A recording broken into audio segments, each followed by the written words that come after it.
turn now to our panel of economic experts. Mark Lopresti is a senior market strategist and the CEO at Market Rebellion, and Francis Newton is an economic strategist. Mark, what kind of an economic relationship do you see going forward between the U.S. and China?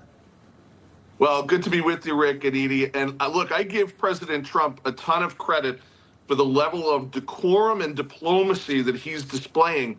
Bear in mind, he landed in China yesterday at the same time that this and other networks were reporting that the Chinese were plotting and probably are actively channeling arms to Iran through backdoor methods. Look, this is a regime that is not to be trusted. As Edie points out, they have a rich history of intellectual property theft. And really, it comes down to rare earths and making sure that China does not take offensive action against the sovereign nation of Taiwan. So why are all of these tech tycoons there? Can you explain what they expect to get out of this?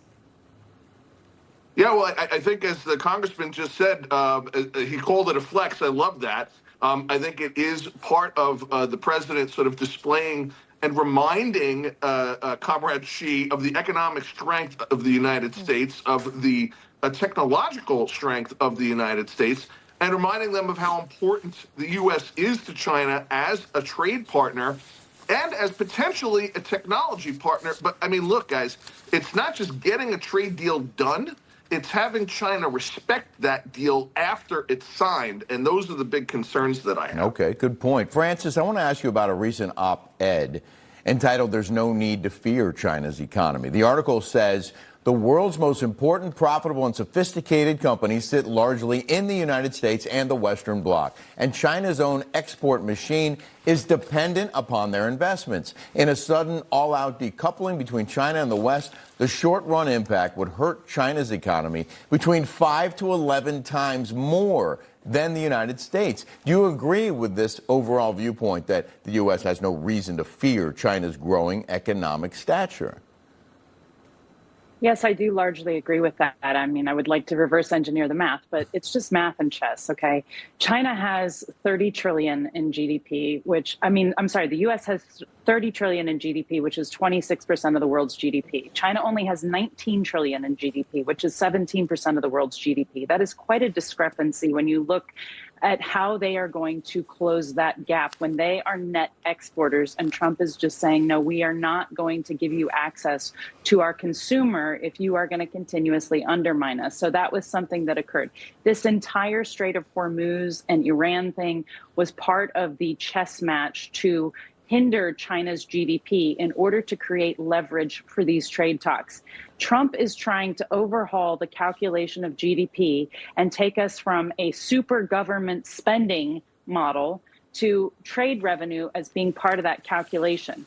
And so this is how he's doing it. The other thing to note about China's prominence and whether they have any chance, or the BRICS have any chance of overtaking the US dollar as the world's reserve currency, is our debt to GDP is about 120%, which is way too high. Yes. Their debt to GDP, depending on whether or not you believe the numbers that are reported, is like 300%. Wow. Okay.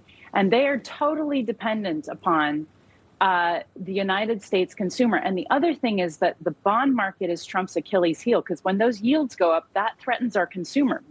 So 60% of our consumers are paycheck to paycheck. They're living on credit cards with historically high interest rates, right? So if those yields go up, it hasn't really affected our consumer and our demand. And that's continued to give Trump leverage over China. That certainly soothes my mind a little bit.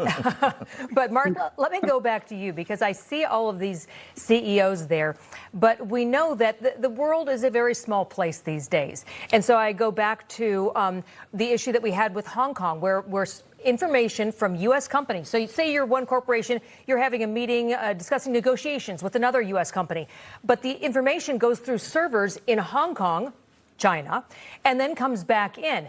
So we are interdependent. The difference is that the Chinese are able to spy legally on any company, whether it's Chinese or not, that has any footprint whatsoever in China. How do we battle that?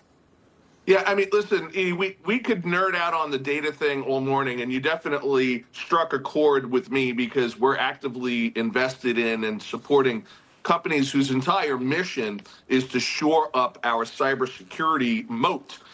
Because you're absolutely correct. I mean, China has been actively mining data from the United States for decades, and they're even mining data that they don't currently have the ability to access from a cryptography perspective. That's part of the reason why President Trump's Manhattan Project 2.0, as it's been called, includes investment from the U.S. government in private enterprise. That, again, their sole mission is to shore up our cybersecurity defenses. It's a matter of national security. The president knows that. And it really is a technological arms race from that perspective. So I don't fear China economically. I fear China from that perspective because they're ruthless and they're very capable when it comes to spying and data mining. Yeah, that is the new battlefield. Mark Lopresti, thank you very much. Francis Newton, appreciate your time as well. Pleasure. It's great to have such smart people. I know. Sharing their I feel like I need knowledge. to take down words to look up later on.